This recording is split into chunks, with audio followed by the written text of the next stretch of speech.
Right now, however, I dropped my load off today at about 9:30, 10 o'clock, and I've been sitting at a truck stop ever since. I'm not getting paid if my wheels ain't turning. Band of brothers, vets, farmers, and truckers with a backbone of builders, the rough cut conductors. Spine, head, neck, neck. Without a society wrecked with a steel in the frame, the respect and the check. Alright, this is for my fellas. You already know the deal. You're riding with Steel Horse. If you like the information at the end, stay to the end. If you like the information, go ahead and hit that like, hit that share, hit that subscribe. Matter of fact, start out by hitting the like button for me. It's like paying respect to the OGs, right? To the real ones, except it is completely free. Here's the few things that I want to say. And this isn't always like necessarily a truck topic, but I'm going to touch on some truck things. Never allow yourself to get so low, financially, to where you can't even defend yourself. Never allow yourself to get so low and push back so far that you can't even afford a retainer for an attorney. You never know what's going to happen, what bad decision you're going to make, what bad decision somebody else is going to make, and how it'll affect your life. And now you're panicking, looking for how you're going to be able to do certain things, handle certain situations, move money around, trust and wills and all of this other stuff. There's some offices out there where you could just pay into it until you hit something that, you hit that check mark. Okay, I'll work for you now. Start looking into stuff like that. That's one. Number two, if you're watching this video because you're thinking about, getting into trucking and you're watching trucker channels and seeing what truckers are doing, do not get into trucking thinking you're going to get rich off of trucking and you're a company driver. Right? I'm looking at some of these guys, they're arguing back and forth as to, lease purchase versus being an outright owner-operator.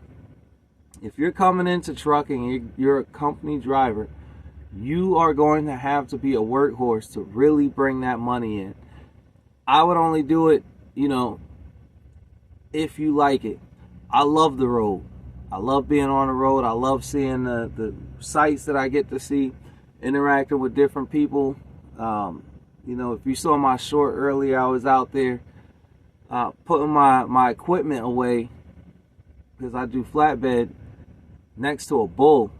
I thought it was just a regular cow until it turned around. I saw the daggone little baby horns. Freaked me out. I didn't know I was sitting there. I don't know if it was a steer or not, but I know I had horns. But with that being said, do not come into being a company driver thinking you're going to be set and paid, especially if you have a family connected to you. Right? You're going to have to be out there, never going home, like really hitting it. Last week I did pretty good as far as the amount of loads that I was able to receive, and because I'm doing percentage of load and the amount that each load costs for me to take my percentage from. Right now, however, I dropped my load off today at about 9:30, 10 o'clock. And I've been sitting at a truck stop ever since. I'm not getting paid if my wheels ain't turning. So hopefully tomorrow there is something for me to pick up.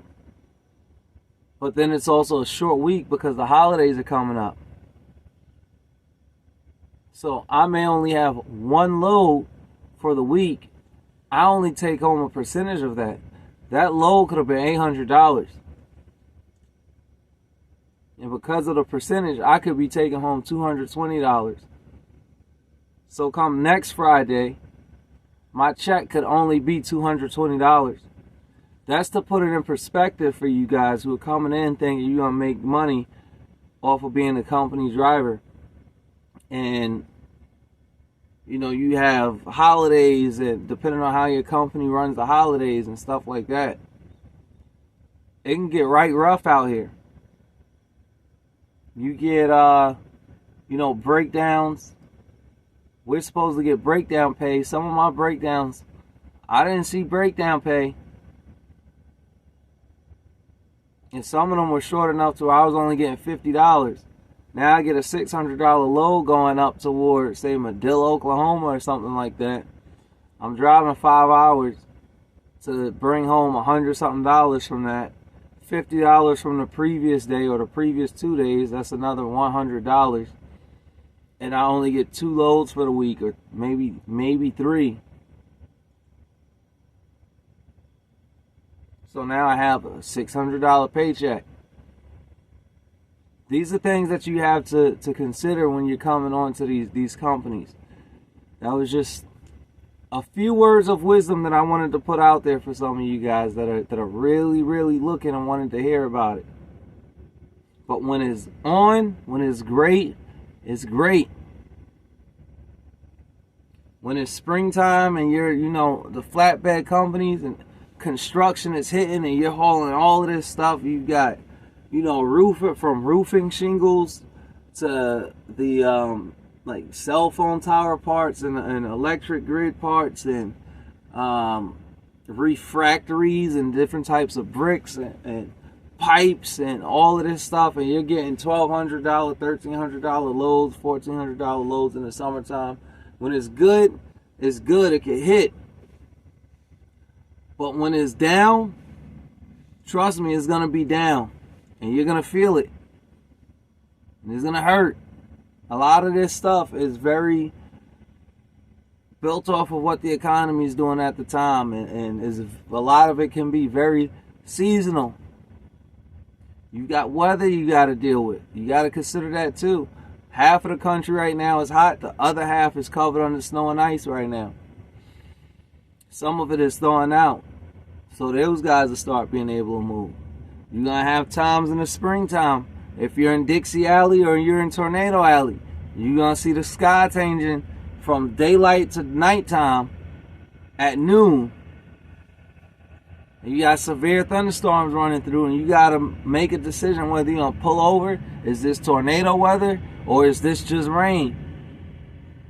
You pull over, you're going to have to make a decision. Is it worth me missing this appointment time?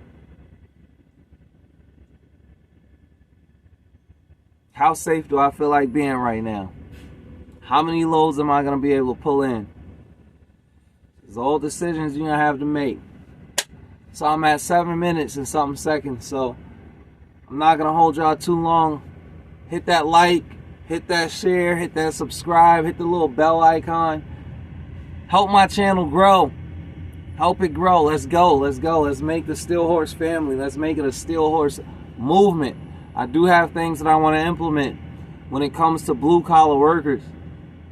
Not just truckers, blue-collar workers. So we can show our appreciation for the backbone of our society, our military, our electrician, our truckers, our EMTs, our firefighters, our cops, our longshoremen, our friggin' high power line people. I forget what they're called. But I definitely want to build up to where we can show our appreciation for the people that's keeping the United States moving and going. All right. And last thing before I leave, I have trouble finding channels that are adding positively to myself. So if you're one of those guys or girls that's in that stage where that's what you're looking for, it's positive additions that can keep your mind going, this is where you're at. Right here. This is your channel. You've rolled with Steel Horse. God bless. Since I'm the Steel Horse, galloping through echoes of distortion, carving truth in the canyon of contortion. Every verse a weapon, every hook a portion of the fire that fuels a people's fortune.